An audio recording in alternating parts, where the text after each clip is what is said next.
Atfair y daeth Gabriel ar gair yn ddiogel, cyfarchiad yr angel, gorchymyn y tad, a mae'r wen agredodd ar tad a'i cysgododd, ar gair hwn agododd yn gaedwad. Ni chaisiodd Duw bleser mewn cestyll na gwychter, merch brenin a llawer o bwer y byd, ond cymryd cnawdoliaeth o forwyn dlawd berffaith, yn selo tifeddiaeth ei fywyd. Ni anwyd i'r bobloedd un ferch dan y nefoedd, ymysg y cenhedloedd, clywchluoedd ei chlod, na cael na chymhares i fair bryd angyles, oedd Santes Frenhines fronchynod. Llawenydd angolion, Hosanna canason, ar holl ddeiarolion o ddynion oedd dda. Cael brenin y lluoedd i safio'r cenhedloedd, un harwain i'r nefoedd Jehofa.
Bore da. Croeso cynnes i bawb ohonoch chi i'n gwasanaeth dydd Sul ola ni cyn Dolig yma o Fro Aled. Mae wedi bod yn 4 awr ar 20 go rhyfedd ac anodd yndo, hefo'r cyhoeddiad gan y Llywodraeth ddoe.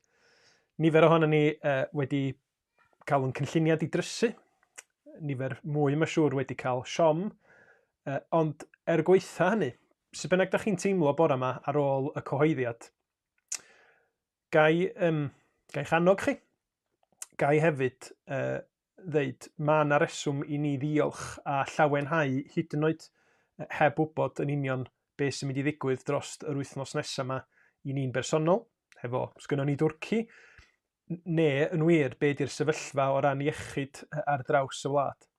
Ac wrth gwrs, fydd o ddim yn rhyfeddod i chi wybod na rheswm pam dwi'n deud bod gynnon ni le i ddiolch ac i lawenhau ydy oherwydd beth sydd yn gwbl allweddol a chanolog i'n dathliadau ni fel Cristnogion dros y Dolig. Be ddudodd Iesu Grist yn Ioan 8:12. My fi yw goleini'r byd. Ni bydd neb sy'n fy nghanlu ni byth yn rhodion y tywyllwch, ond bydd ganddo oleini'r bywyd. Dwi'n gobeithio felly y cawn ni fendith yma'n gilydd. Dwi'n jyst yn checio bod... Oeddech chi'n mynghwad i gynt. Dwi'n gobeithio am fawr felly eich bod chi yn mynd i gael bendith hefo ni bore yma. Diolch i bawb ohonoch chi nath ymuno yn y gwasanaeth carola a pawb nath gyfrannu ddefo, gobeithio bod chi wedi cael bendith yn hwnnw. A ga i'ch atgoffa chi hefyd bod gynnon ni gyfarfod Zoom arbennig bore Dolig am 8:30. Gwasanaeth bach sydyn fydd o, achos pwy wyr sut stad fydd ar y tŷ yma hefo plant bach. Ond cyfle i chi a gwahoddiad cynnas i chi i ymuno bore Nadolig am 8:30 trwy'r un ffordd a bysach chi'n ymuno a unrhyw gyfarfod Zoom arall yn yr ofalaeth trwy wefan eglwysibroaled.com. Wan heddiw, da ni'n mynd i ganolbwyntio ar un o'r proffwydoliaethau mwyaf cyfarwydd i ni wrth i ni feddwl am y Dolig, mae'n siŵr.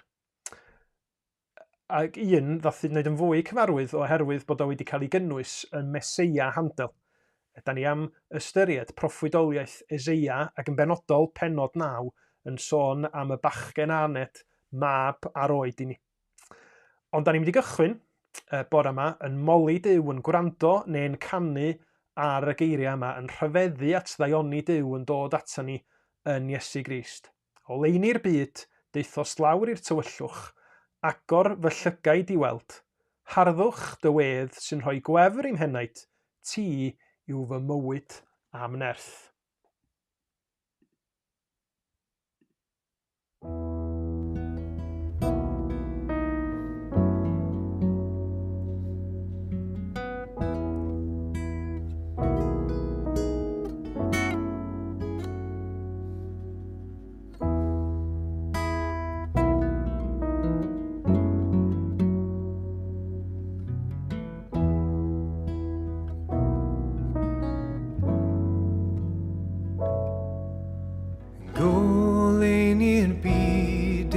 Os lawr i'r tywyllwch, ag o fy llygaid i weld. Harddwch dy wedd sy'n rhoi gwefr i'm henaid, ti yw fy mywyd am nerth. A dyma fi'n dyddoli, dyma fi'n ymgrymu, dyma fi'n cyffesu, ti yw niw. Roi ti mor ddychafedig, o mor fendigedig, arglwydd mor garedig, rwyt mor driw.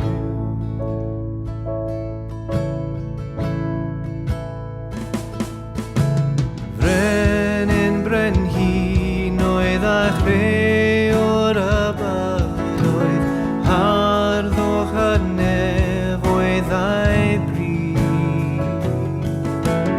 Deithos di'n byd, roes dy hun yn aberth, marw ar groes troson.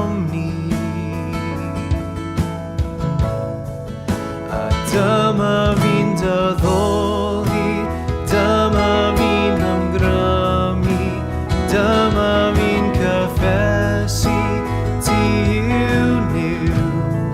Roedd ti mor ddechafedig, o mor fendigedig, a gloedd mor garedig, roedd mor driw.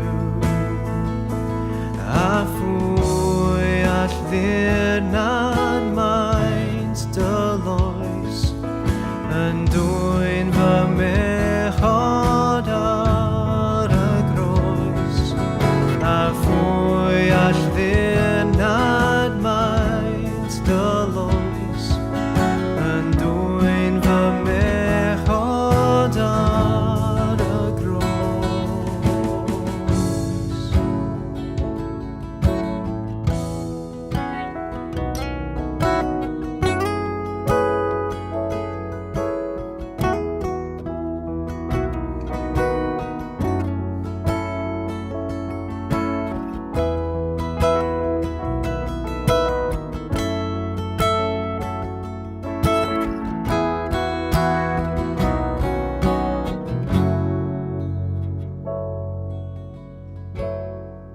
A dyma fi'n dyddoli, dyma fi'n ymgrymu, dyma fi'n cyffesu, ti yw niw. Roedd ti mor ddechafedig, o mor fendigedig, a gloedd mor garedig, roedd mor driw.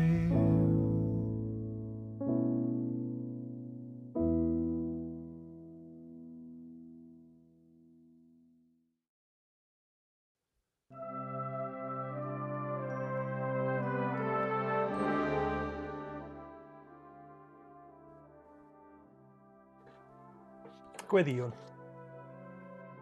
O Dduw ein Tad, da ni yn diolch i ti y bore yma.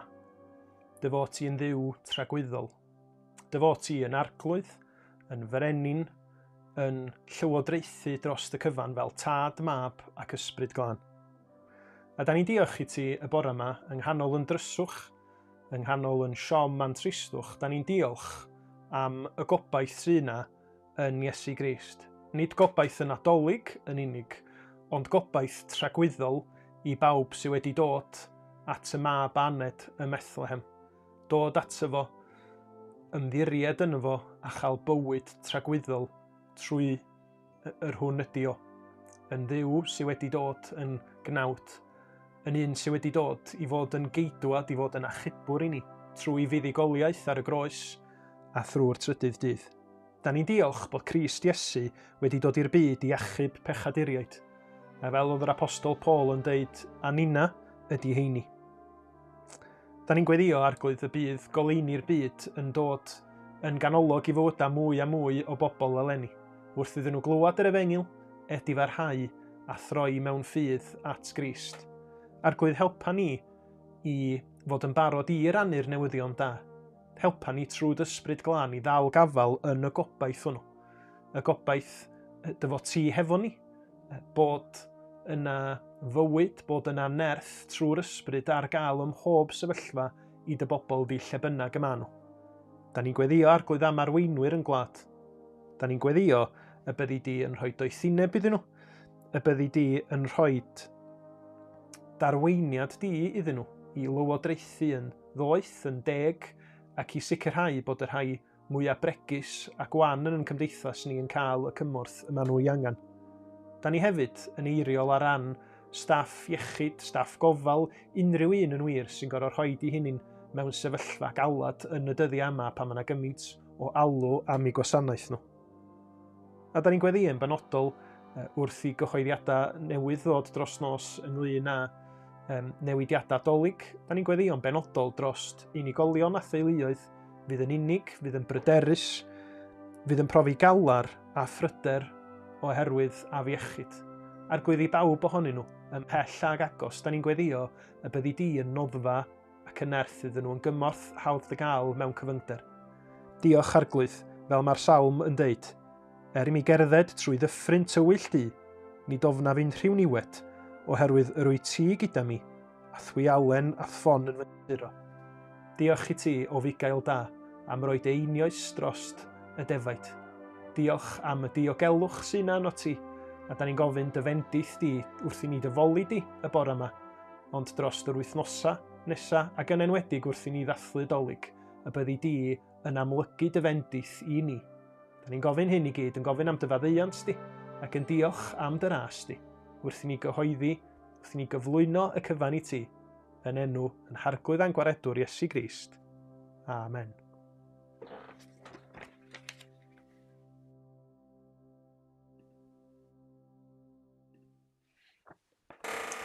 Wel, dwi'n ymddiheuro os oedd cychwyn y gwasanaeth yn chydig bach yn dawel. Dwi'n siŵr iawn be nath ddigwydd, ond o'na ryw switch o'n i heb roed ymlaen. Ta waith, dwi'n gobeithio bod chi'n gallu'n clywed i yn iawn rwan pryn bynnag. Dwi eisiau diolch i Mair am yn helpu fi wrth roed yr oedfa yma at ei gilydd, fel ac am hi wedi helpu fi fo bron pob darllediad dwi wedi wneud dros y flwyddyn yma. A diolch i chi i gyd hefyd, bawb sydd wedi cyfrannu trwy ddarllan, gweddïo, neu cyfrannu lluniau. Dwi'n ddiolchgar eithriadol am eich cymorth chi gyd. A dwi eisiau diolch yn enwedig i Gweno Cemberain, Gweno Williams Cemberain, sydd wedi darllan i ni bore yma. Mae hi'n darllan o Eseia penod 9, adnodau 1 i 7 o gyfeithiad Beibl.net. Ac wedi'r darlleniad, mi gawn ni glywed Carol Blygain. Gafodd ei recordio gan Barti yma ym Mro Aled. Ac mae'r emyn Plygain, Garol Plygain, yn annog ni i ddod i ganu clod i'r Iesu, ac yn disgrifio y mab rhyfeddol hwn gafodd ei eni ym Methlehem, y byddwn ni'n myfyrio chydig bach mwy arno fo yn nes ymlaen. Ond dewch i ni gychwyn hefo'r darlleniad o Eseia penod 9.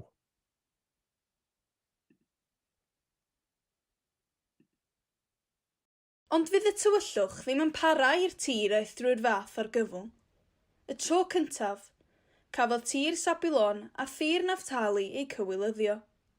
Ond yn y dyfodol, bydd Duw yn dod ag anrhydedd i Galilea'r cenhedloedd, ar ffordd y môr, a'r ardal yr ochr arall i afon Iorddonen. Mae'r bobl oedd yn byw yn y tywyllwch wedi gweld golau llachar. Mae golau wedi gwawrio ar y rhai oedd yn byw dan gysgod marwolaeth. Ti wedi lluosogi'r genedl a'i gwneud yn hapus iawn. Maen nhw'n dathlu o dy flaen di fel ffermwyr adeg y cynheuaf, neu filwyr yn cael sbri wrth rannu'r ysbail. Achos rwy ti wedi torri'r iau oedd yn faich arnyn nhw. A'r ffon oedd yn curo'u cefnau nhw, sef gwialen y meistr gwaith, fel y gwnes ti bryd hynny yn Midian. Bydd yr esgidiau yn sathru maes y gad, a'r gwisgoedd gafodd ei rholio mewn gwaed, yn cael ei taflu i'r fflamau i'w llosgi. Achos mae plentyn wedi cael ei eni i ni, mab wedi cael ei roi i ni, bydd e'n cael y cyfrifoldeb o lywodraethu, a bydd yn cael ei alw yn strategedd rhyfeddol, y Duw arwrol, tad yr oesoedd, tywysog heddwch. Fydd ei lywodraeth ddim yn stopio tyfu, a bydd yn dod â llwyddiant di ben draw i orsedd Dafydd a'i deyrnas. Bydd yn ei sefydlu a'i chryfhau a thyrnasu'n gyfiawn ac yn deg o hen allan, ac am byth. Mae'r arglwydd holl bwerus yn benderfynol o wneud hyn i gyd.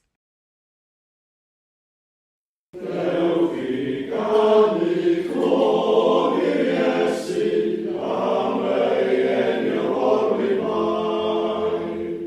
Dyw a dyn mewn cyfran undeb yn y bresyn heddiw gau.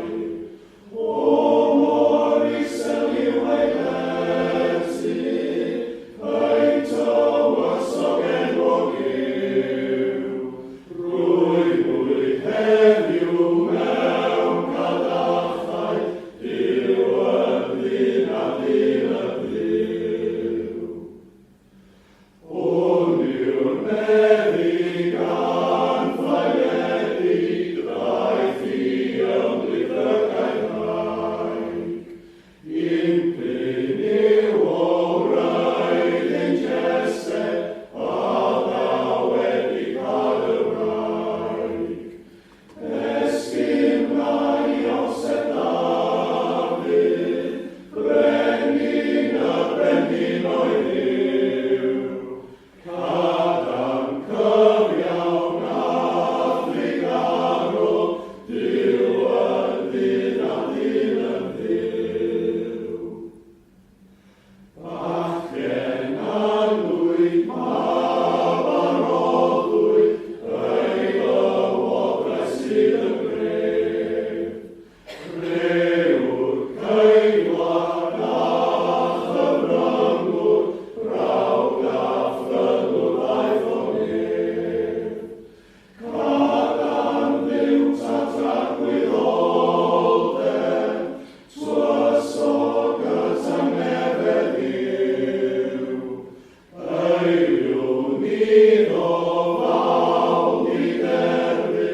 Gallir tywyllwch a ddiddymwyd pan y ganwyd Iesu Grist. Da, de.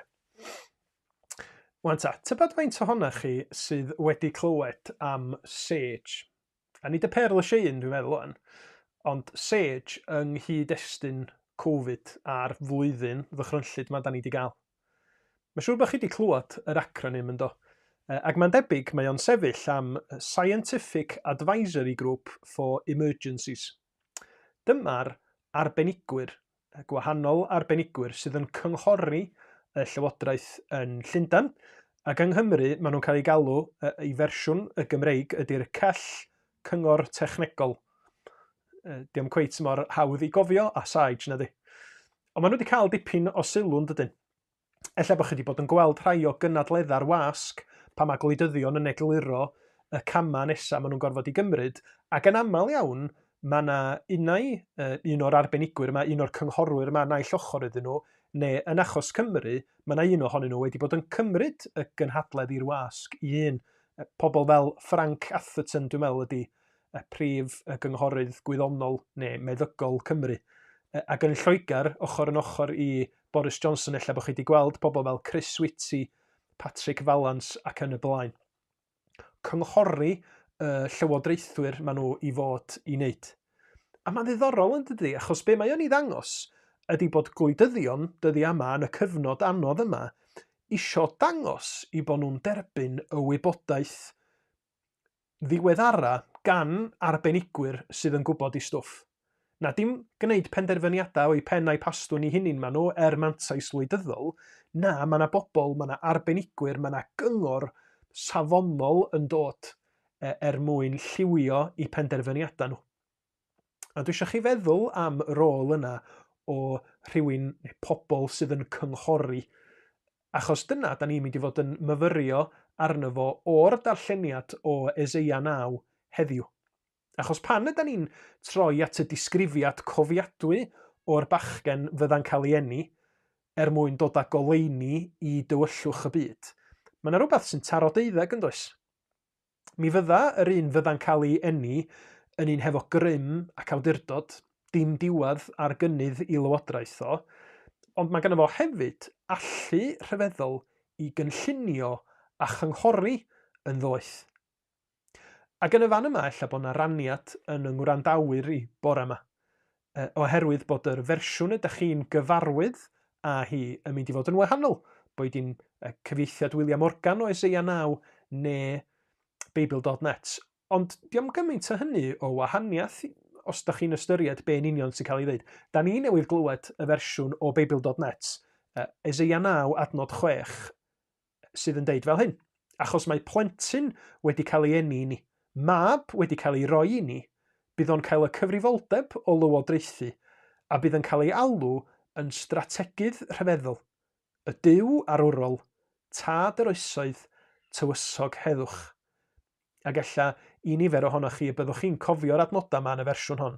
Canys bachgen a ned i ni, mab a roddwyd i ni, a bydd y llywodraeth ar ei ysgwydd ef a gelwir ei enw ef Rhyfeddol Cynghorwr, y Duw cadarn, tad tragwyddoldeb, tywysog tangnefedd. Dyna sydd wedi rhoi yn fersiwn Beibl William Morgan. A mae'r disgrifiadau yma yn Eseia 9 yn gwneud i ni sylweddoli mawredd Iesu Grist. Mawredd y mab tragwyddol oedd eto'n ddigon gostyngedig i ddod i mewn gwendid i mewn i'n byd ni mwyn i bobl. A dwi eisiau i ni ganolbwyntio bore yma am chydig amser ar y disgrifiad yma o'r mab a Aned, y bachgen a ddaeth, fel cynghorwr neu stratedydd rhyfeddol. Achos dwi'n meddwl bod hwnnw'n un o'r ffactorau yr ydym ni angen ailafal yn efo mewn gwirionedd, yn enwedig y dyddiau yma, y dyddiau heriol yma, lle mae yna gymaint o ansicrwydd, be sy'n mynd i ddigwydd nesaf, a gymaint o ofid ynglyn â sut mae pethau yn mynd i droi allan. Mae Eseia 9 felly yn disgrifio yr un arbennig yma sydd i ddod fel stratedydd neu gynghorwr rhyfeddol. A mae'r gair neu'r disgrifiad rhyfeddol ym mhob un fersiwn Gymraeg o Eseia 9. Ac mae o'n awgrymu i bobl oedd yn darllen Eseia yn yr Hebraeg gwreiddiol, mi fysa nhw wedi clywed y disgrifiad rhyfeddol a meddwl yn siŵr yn sicr am Dduw, disgrifiad o rhywbeth cwbl anghyffredin yn yn profiad dynol ni, ond rhywbeth sydd yn achosi ni ryfeddu. Felly reit ar y cychwyn, mae'r ffaith bod o'n stratedydd rhyfeddol yn gynghorwr rhyfeddol yn awgrymu bod gynno fo allu dwyfol. Ac felly, mae rhaid i ni fod yn ofalus pan ydym ni'n meddwl am Iesu Grist a'r ffaith i fod o'n gynghorwr rhyfeddol, nad ydym ni'n iselhau o i feddwl amdano fo fel rhyw fath o agoniant mewn cylchgrawn, sydd yn rhoi rhyw dips bach i bobl sydd hefo problemau yn eu bywydau, heb ddallt yn iawn be yn union ydy'r sefyllfa na gwybod y darlun llawn. Na, mae'r mab a roddwyd i ni yn rhodd gan Dduw yn gynghorwr yn stratedydd rhyfeddol. Mae o'n unigryw a deud y gwir. Oherwydd mae gynno fo adnabyddiaeth arbennig o'n profiad ni fel pobl a doethineb ddwyfol, y cyfan wedi blethu efo'i gilydd mherson Iesu Grist. A gai ddefnyddio esiampl sydyn i gadarnhau hyn o'r Efengyla. Gwrandwch ar y geiriau yma o ail benod Efengyl Ioan. Dyma'r disgrifiad reit ar ddiwedd ail benod Ioan, Beibl.net. Tra oedd Iesu yn Jerusalem yn dathlu gwyl y Pasg, daeth llawer o bobl i gredu ynddo, am ei bod nhw wedi weld o'n gwneud arwyddion gwirthiol. Ond oedd Iesu ddim yn ei trystio nhw. Roedd o'n deall pobl i'r dim. Doedd dim angen i neb esbonio iddo am ei fod o'n gwybod yn iawn sut mae'r meddwl dynol yn gweithio. Cynghorwr rhyfeddol, Duw a dyn. Dwi eisiau i ni ystyried hyn am chydig bore yma. Sut bynnag ydych chi a finna yn teimlo y bore yma? Pa bynnag sefyllfa ydym ni'n ei wynebu, pa bynnag ofn, dryswch a thristwch ydym ni'n ei deimlo, mae'r un a anwyd y Methlehem yn gwybod yn iawn ac yn dallt y cyfan. Mae Iesu yn gynghorwr rhyfeddol am ei fod o'n yn adnabod ni, bob un ohono ni yn well nag ydym ni'n adnabod ni'n hunin. Achos mae o'n llawn o ddoethineb Duw. A be mae'r Beibl yn ei ddeud i bod o yn rhoi i ddoethineb i'w bobl trwy air a thrwy ysbryd glân. Ond fel hefo unrhyw fath o gyngor neu gynllun, mwyn iddo fo weithio, mae rhaid i bobl ymddiried yn efo, mae rhaid i bobl dderbyn y canllawia da ni'n byw o dan nhw ar hyn o bryd mwyn iddyn nhw fod yn llwyddiannus, fel mae cyngor gan Iesu Grist yn gyngor yma rhaid ymddiried yn efo a'i dderbyn o. A dyna lle mae hi'n mynd yn anodd ynde, achos da ni'n gwybod dyddiau yma am y term fake news a pheryglon fake news, lle mae pobl yn cwestiynu pob newydd sydd yn dod allan, yn ama pob gwybodaeth maen nhw'n ei glywed. Mae'n debyg bod hon yn broblem fawr, yn enwedig yn America ar hyn o bryd, lle o'n i'n edrych ar newyddion wrth ystwytha, o na gyfran fawr o'r boblogaeth ofn cymryd unrhyw frechlyn achos oedden nhw'n cwestiynu gwerth a diogelwch y brechlyn yma. Mae yna gwestiwn felly o ymddirieddaeth yn does.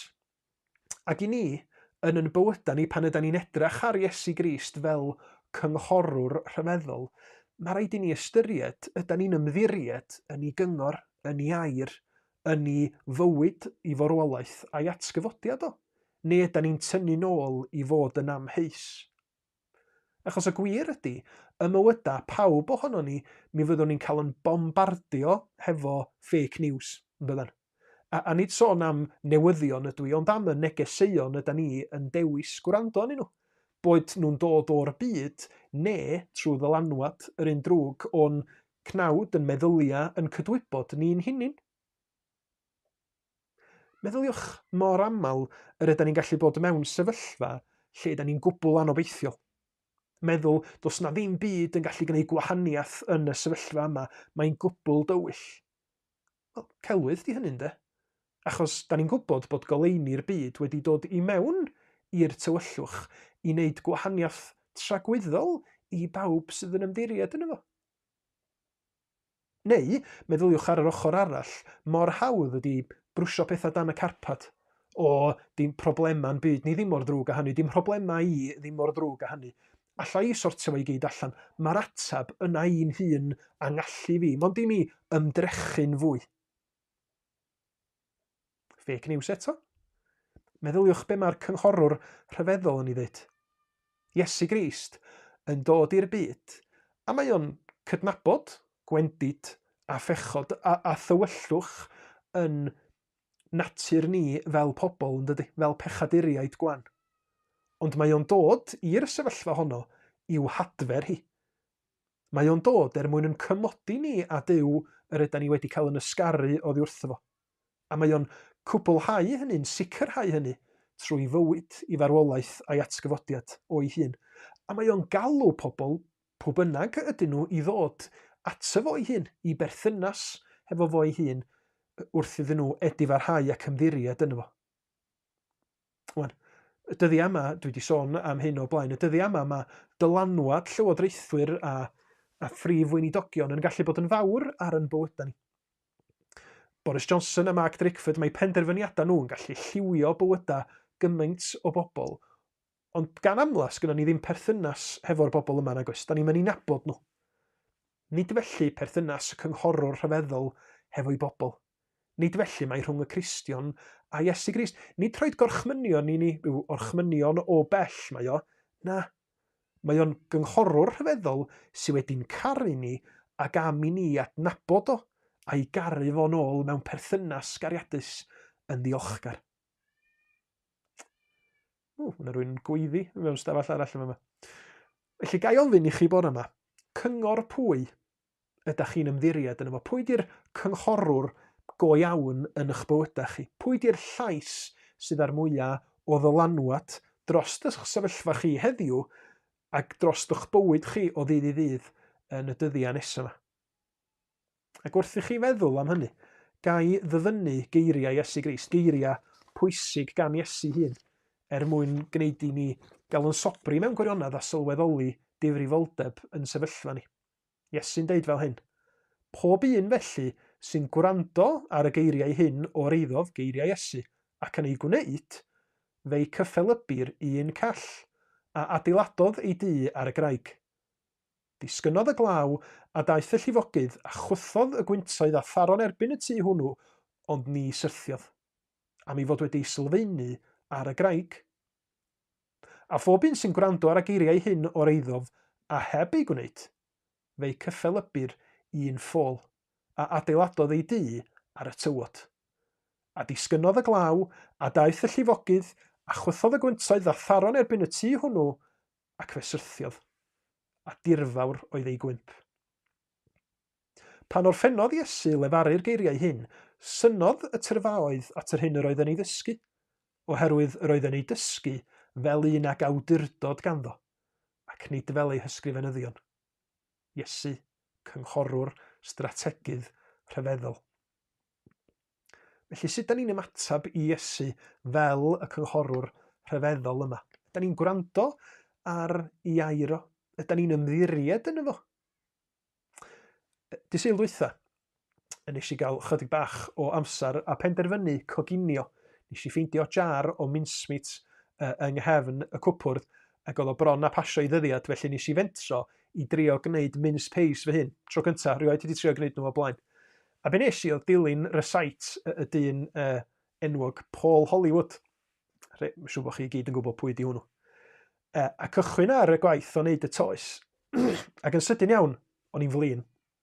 Achos oedd y toes yn rhy wlyb, ac oedd y toes yn sticio i nilo fi'n bod man o'n i'n gallu gwneud dim byd ohono fo. A mae fi'n cychwyn cwyno, oedd y rysait yn anghywir pam nad oedd o wedi deud bod angen mwy o flawd. Ac oedd Gwenno digwydd bod yn y gegin hefo fi yn chwerthin ac yn rhoi chydig bach mwy o dips o'i phrofiad helaeth i o goginio. Ond o'n i mor ddiamynedd, o'n i'n syth yn cwestiynu yr un o di rhoi y cyngor gwreiddiol yn yr esait. Mor hawdd ydi i ni fod felly pan mae yna rhywbeth yn baglu ni'n yn bywyda'n hynny, a da ni'n syth yn ama. Ydy cyngor Duw yn iawn? Ydy Iesu Grist wir a'i fryd ar roed y gorau i ni? Yn enwedig yn y diwylliant yma, yr ydyn ni yn byw yn efo heddiw yma, mae ama pobl mewn awdurdod, ama cyngor pobl eraill yn fel tasa fo'n ail natur i ni'n dydy. Meddyliwch be ddigwyddodd yn ystod y misoedd dwytha hefo nifer o lywodraethwyr ac arbenigwyr oedd wedi llunio canllawia ynglyn â Covid a be oedd pobl yn cael wneud a ddim yn cael gwneud, ac yna torri'r canllawia hynny. Y fath ffys oedd na achos bod ni'n deud rhagryth ydy hyn. Gosod rheola i ni fel poblogaeth a peidio cadw at nhw yn hunin. A weithiau da ni'n gallu meddwl am Iesu Grist, wel yndi, mae o wedi rhoi i air, wedi rhoi y gorchmynion a'r cyngor yma i ni, ond ydyn ni'n gallu ymddiried yn efo? Ydyn ni'n gallu edrych ar ei fywyd o a gweld i fod o yn dilyn patrwm tebyg pan mae o'n rhoi gorchmynion? Ydwch chi'n ei feddwl, felly? A gofyn am fywyd Iesu Grist. Oedd o'n deud un peth ac yn gwneud rhywbeth gwahanol i hun? Oedd o'n gofyn i'w ddisgyblion wneud pethau nad oedd o wedi wneud i hun? Maddeuwch i'ch gilydd. Mae wedi gwneud hynny. Carwch i'ch gilydd fel y cerais i chwi. Cerdded yr ail filltir, caru gelynion. Mae Crist wedi gwneud gymaint yn fwy yn barod. Mae yna gysondeb, mae yna gariad, mae yna integrity gan Iesu Grist sydd yn gwneud i ni sylweddoli mae o'n gynghorwr y gallwn ni ymddiried yn efo. Yn gynghorwr y gallwn ni ymddiried yn efo pan da ni yn sefyllfaoedd unigol ni, pan da ni ddim yn gweld y darlun mawr, allwn ni ymddiried yn ei ddaioni ac yn ei gyngor o. Wel, wrth gwrs, mae yna wahaniaeth syfrdanol rhwng arweinwyr a llywodraethwyr dynol, meidrol, sydd yn mynd i wneud camgymeriadau ac sydd yn gyfyngedig yn ei gallu, a Iesu Grist. Mae un yn frenin y brenhinoedd. Mae yna un, da ni wedi clywed barod bore yma, sydd a dim diwedd ar gynnydd i lywodraeth o. Ond wrth i ni edrych ar lywodraethwyr dynol, dwi'n meddwl mae yna gliwiau i ni yn hymateb ni i orchmynion, i ddeddfa, i ganllawia yr ydyn ni yn ei derbyn, neu yn ei dilyn. Dwi'n ni'n sawl gwaith dwi wedi cael sgwrs efo pobl dros y dyddiad dwytha yma, a'r unigolion hynny wedi deud wrthai. Da ni'n cytuno hefo gwleidyddiaeth Mark Drakeford, ond mae gennym ni barch tuag ato fo fel prif weinidog yn y cyfnod yma. Mae o wedi dangos gofal a doethineb wrth iddo fo wneud penderfyniadau ar yn rhan ni. Os da ni'n deud hynna am arweinydd dynol sy'n bownd o'n ei camgymeriadau, ond ni ddylswn ni fod yn ymddiried ac yn parchu ac yn anrhydeddu cynghorwr rhyfeddol y Duw cadarn, tywysog tangnefedd, Iesu Grist gymaint yn fwy. Felly y dolyg yma, wrth i ni ddod ar gwasanaeth yma tu a'i derfyn, y dolyg yma, gai eich annog chi ystyried y sefyllfa dych chi yn ni, ac i ystyried y ffordd mae'r Beibl, yr Hen Testament a'r Newydd, yn cyflwyno Iesu Grist, y mab a anwyd ym Methlehem, fel achubwr, fel cynghorwr rhyfeddol a Duw cadarn i chi a finna rwan.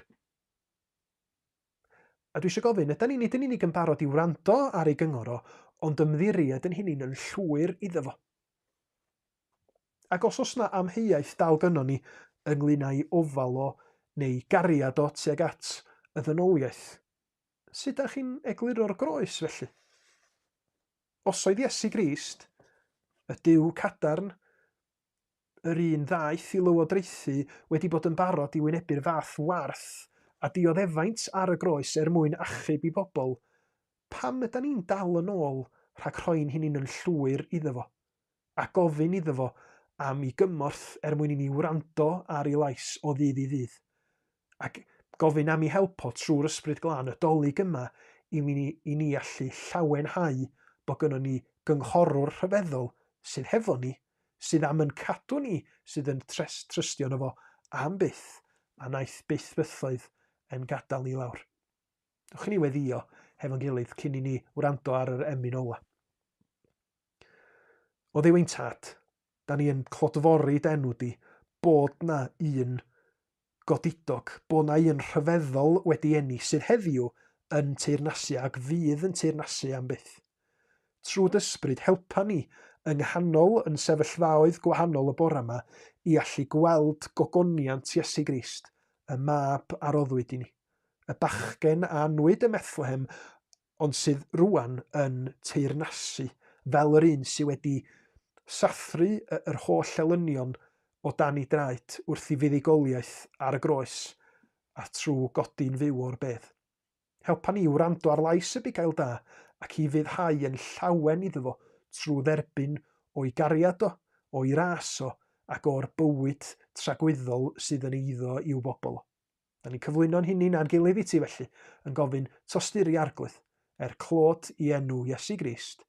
Amen. Wel, diolch i chi gyd am ymuno yn y gwasanaeth bore yma. Ac os na chai gyfla i wneud hynny, ga i ddymuno dolyg llawen i chi a blwyddyn newydd fendithiol i chi sut bynnag y byddwch chi'n treulio yr wythnos nesaf yma. Ga i'ch atgoffa chi bod gynnon ni sgwrs bach Zoom ar ddiwedd y gwasanaeth yma, ac wrth gwrs y gwasanaeth Zoom bora dolyg, ac mae diwrnod dolyg leni ar Rhagfyr 15, na joc. Mae diwrnod dolyg leni ddydd Gwener, rhaid ofn bod chi heb gael cyfle i edrych ar y calendar.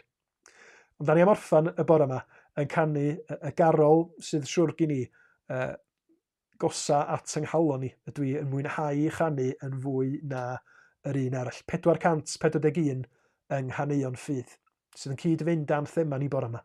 Wele cawsom y Eseia, cyfaill gwerthfawr ocar i oed. Darfu Moses a'r proffwydi, ddweud amdano cyn ei ddod. Iesu yw, gwir fab Duw, ffrind a phrynwr dynol ryw.